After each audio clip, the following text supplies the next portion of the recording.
support our older prisoners or prisoners with permanent or temporary difficulties in sort of social, managing daily living. But they also assist in practical ways, so helping to keep the cells clean, their accommodation clean, helping to give our older prisoners access to the regime, which they may not get if the bodies weren't there, helping to support them, push them around often in wheelchairs. They deliver personal care, but not intrusive personal care. So all of those things really make them pretty invaluable to our regime. Their aim of the bodies here is obviously to do all those things and to reduce isolation. So there's a bit of a befriending service that goes on. So that, for me, is one of the differences between this type of peer mentor service, the body peer mentor service, and other peer mentoring that goes on. They're much more about helping our older prisoners to become resilient to managing, life inside a prison, basically.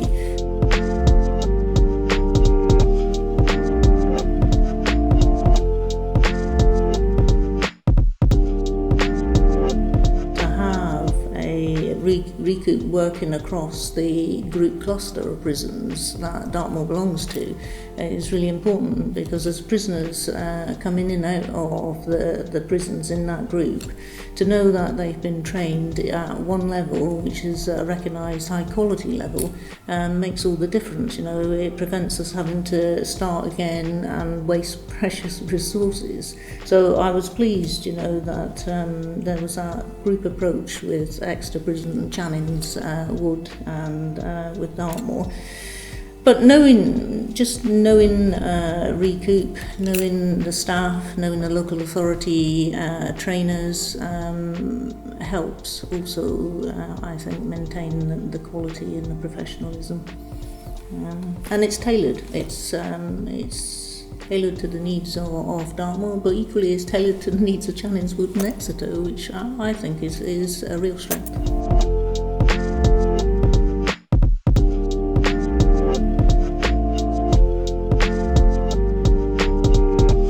The first thing I have noticed when I'm walking around is the increase in self-esteem from the recipients, because they're receiving a service which means that they feel safe. They've got somebody that they can trust who comes in and helps meet their needs, who's not a staff member, who's a peer. They got greater access to the regime as a result, so that raises their self-esteem, and the friendship that often starts to develop between buddies and the people that they're caring for, I think also raises that self-esteem. And it's really important when you start to see that, because often the people that the buddies are working with are isolated, are feeling quite fearful of the prison regime, and are often feeling unloved and uncared for.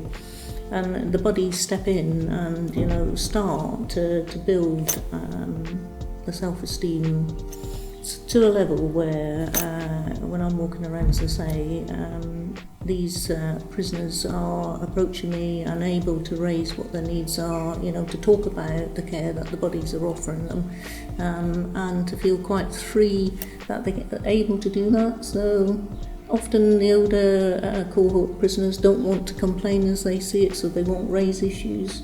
But because the body is there and the body is able to also talk about these things, they feel more able to do that.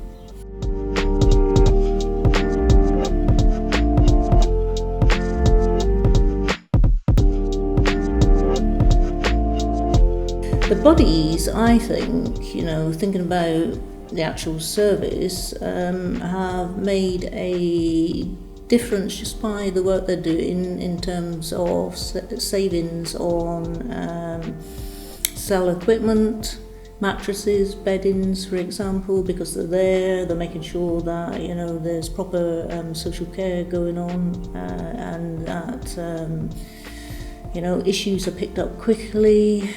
Continence issues, for example, are picked up quickly by healthcare. That saves on bedding, it saves on laundry, it saves on mattresses, having to be replaced. That's just one small thing. The escorts to hospital, the buddies are, especially in this weather, are pretty good. Looking at hydration, for example, making sure people are drinking and eating and are comfortable. Social care delivery is kept to the most complex cases. So the really expensive paid social care that we contract through the healthcare provider and through local authority, that's kept to the people who really need it, because the bodies are actually helping to prevent issues from growing. So I think that is a big saving. It enables my staff, the prison officers, to get on with their job. So I'm not finding prison officers that are picking up social care and body type tasks, because these are now being picked up in a proper way with people who are trained to do it. I think it probably impacts on the drugs budget as well for healthcare. Certainly in terms of the befriending and making sure that the medication that is given is actually being taken, and I think it makes a big difference, because the befriending, for example, there's less likelihood of depression and anxiety, and if you don't have to give drugs for that, if well-being's been looked after by the fact that you've got a body, then it's got to be cheaper. And the other thing that it probably saves in some ways is that the bodies are taking this cohort of prisoners into activities, and that in itself, we're meeting the targets, we're actually ensuring that people aren't isolated, that they are given extra skills, and in a funny way, by being enabled to do that, they're actually not putting pressure on elsewhere. So I think it's quite a rounded impact that the bodies are having on our resources.